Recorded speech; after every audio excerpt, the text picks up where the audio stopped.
the subject, the subject of fasting, the power of prayer and fasting.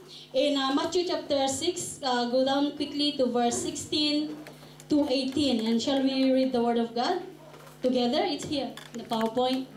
Basahin natin together. When you fast, do not look somber as the hypocrites do, for they disfigure their faces to show men they are fasting. I tell you the truth, they receive their reward in full. But when you fast, put oil on the head and wash your face, so that it will not be to men that you are fasting, but only your Father who is unseen, and your Father who sees what is done in secret will reward you. God bless the reading of His Word. Lord, we commit this time, Lord, sa iyo. Panginoon, we pray, Lord, that you will anoint your servant, you will anoint your word, you will bless your word, you will bless each and every one of us. Panginoon, that as we listen to you, as we listen to your word, Panginoon, meron po kaming, Lord, strength to apply it in our daily life, Father God. And we know that you are going to teach us very important lesson today, Lord. A lesson that we need to learn from you. At alam namin, Panginoon, na ito ay mahalaga bawat isa sa amin na mananampalataya, Panginoon. So help us to tune in to your spirit today and listen to you carefully. And alam namin, Lord, through the power of your anointing, Lord, we'll be able, Father, to understand you clearly, Lord God, through the power of your Holy Spirit. So, Lord, salamat. Itago mo po ako, Lord, and let your Holy Spirit just minister to your people. Panginoon, alam namin na yung salita mo is powerful enough to minister to each and every one of us, Panginoon. At alam namin, Lord, na yung salita mo ay may kapangyarihan na pangbaguhin ng bawat isa sa amin, Panginoon. So, Lord, salamat. I-commit namin yung time na to, Lord. And Father, you speak forth, Lord, to your people through the power of your anointing, Lord. In Jesus' name we pray. Amen. So, the power of prayer and fasting. That's the topic because this coming Thursday, magkakaroon po tayo ng prayer. So, for you to understand it a little bit. Kung ano, mayroon kasi sa atin yung mga bagay na nagtatanong kung ano talaga ang prayer and fasting. Some of us, actually almost all of us, alam na natin kasi ginagawa po na natin. Pero for the sake of those people, for those beginners, kailangan natin ituro po about the power of prayer and fasting. So, fasting is defined as voluntary going without food in order to focus on prayer and fellowship with God. I always believe that there is this great power in the principle of praying with fasting. And you know what? There's so many Christians that they ignore this topic, they ignore this teaching, and they misunderstand what is fasting is all about. Fasting means going without food in order to spend time in prayer. Amen. Actually, fasting is not really a very popular topic. You know, especially when we are surrounded with very nice food.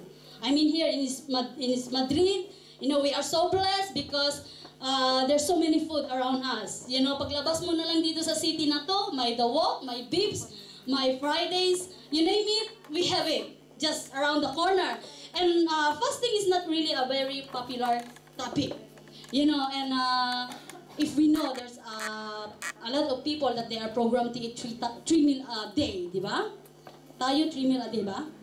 Breakfast, lunch, at saka dinner. Pero ang daming mga tao na they are programmed to eat 5 to 6 meal a day.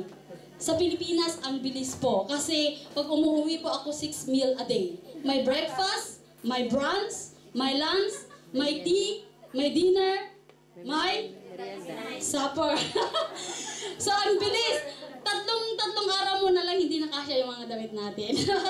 So, mayroon din mga tao na they are programmed to eat once a day. Yung amo ko sa Plaza Castilla, breakfast, coffee lang, lunch, heavy, dinner, yoga. So that's once a day.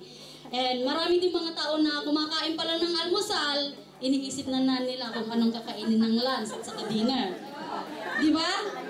Di ba? So, fasting is a neglected teaching in our days. It's a neglected teaching. Bihira lang natin naririnig about fasting. Kung minsan hindi natin naririnig, di ba? Sa mga churches, it's a neglected teaching in our days.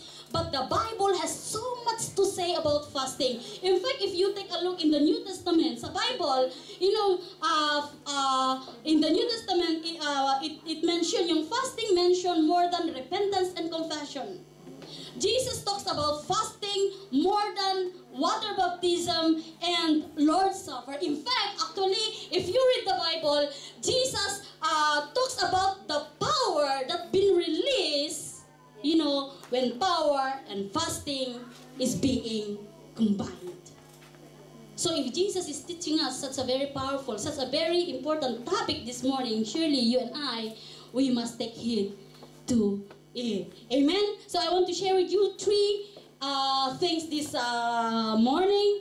The practice of fasting, the purpose of fasting, and as well as the promise of fasting. Shall we take a look at the first one? The practice of fasting.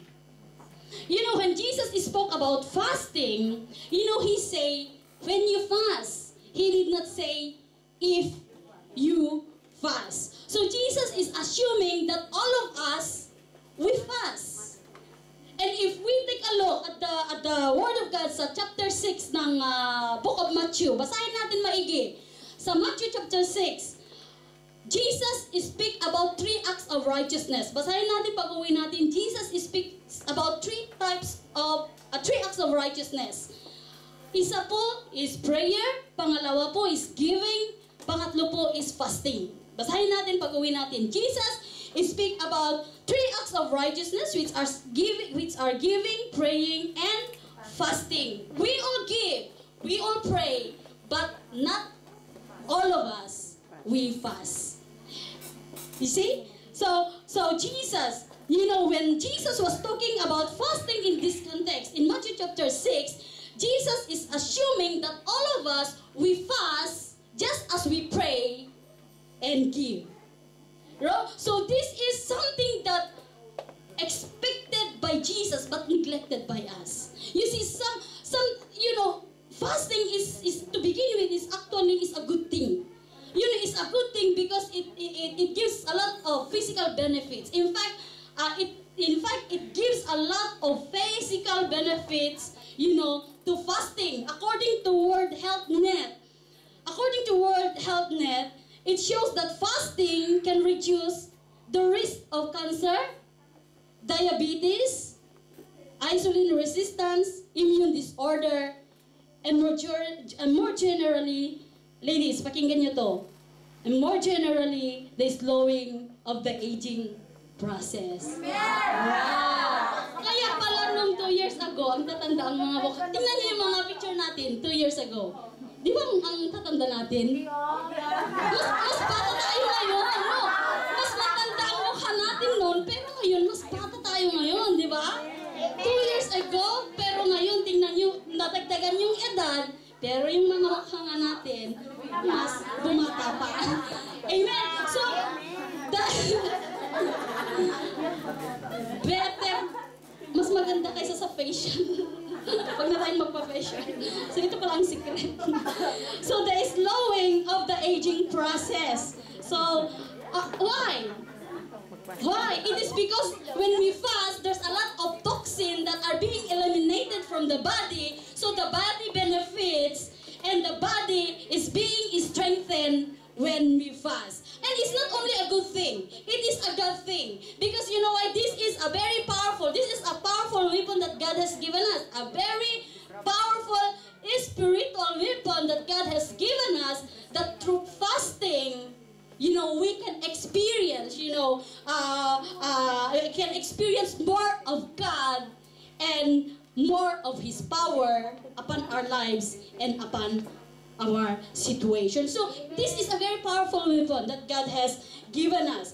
And you know what? According to Jesus, fasting is something personal.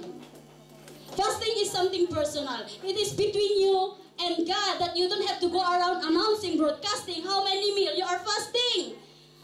Mayroong mga tao nga, fasting. Kung minsan ang lungkot-lungkot pa yung mukha, tapos sinasabi, fasting. According to Jesus, fasting is personal. It is between you and God. You don't have to go around announcing to other people how many times you are fasting. it has to be done in secret.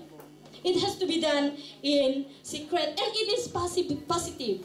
It is positive because, you know why? It gives a lot of physical benefits and as well as spiritual benefits to fasting. Amen? And by the way, you can pray without fasting.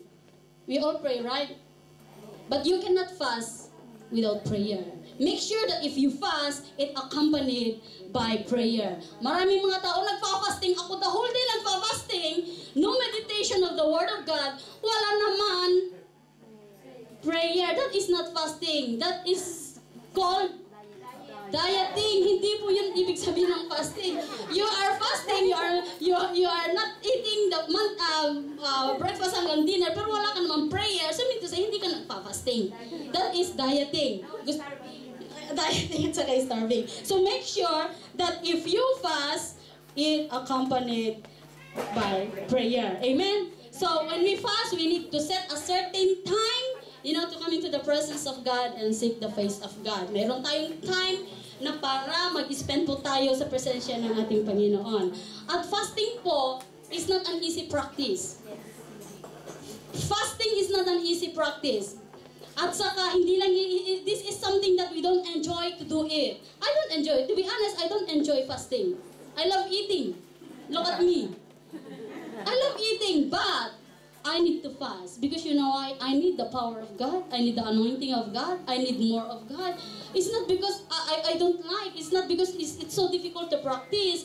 But because I want God. I want breakthrough. I need God in my life. I want more of God in my life. I need the anointing of God. I need the revelation of God upon my life. I need breakthrough. Because I need God. Hindi dahil this is something that I don't enjoy it, but I need to do it because I need more of God. Amen? Amen. Amen. So, that is the practice of fasting. We need to practice even though we don't like it because, we are all followers and believers of our Lord Jesus Christ. Amen? So, second thing that I want to share with you is the purpose of fasting. In verse 16, it says there, Jesus says, "Do not look somber as the hypocrites do, for they disfigure their faces to show men they are fasting." So, why do we fast? Is it to lose weight? There are some people, they fast because they want to lose weight. That shouldn't be the key reason, right, why we fast. Why we fast? Is it to show people how spiritual we are, how holy we are? That's what the Pharisees did. And Jesus condemned them. Kinandem po ang Panginoon ng mga Pharisees that their act did not impress Jesus at all. Alam niyo po itong mga Pharisees, they voluntarily fasted twice a week to show people how spiritual they are, to show people how holy, they are, but you know what Jesus says, you are all hypocrite. Jesus was not impressed with them. In fact, in Jeremiah 14 verse 12, the Bible says, although they fast, I will not listen to their cry. Because you know why they fast? Out of wrong motive. Fasting is exalting God, not self. Fasting. So, fasting, it not means to lose weight. Fasting is not means to show how spiritual, how holy we are. But fasting, is getting closer to God. Fasting is feasting in the presence of God. Fasting is knowing God more in your life. Fasting is spending time, getting God attention, in your life. You are getting closer to God. That is fasting. Fasting is feasting, is spending in the presence of God, our God Almighty.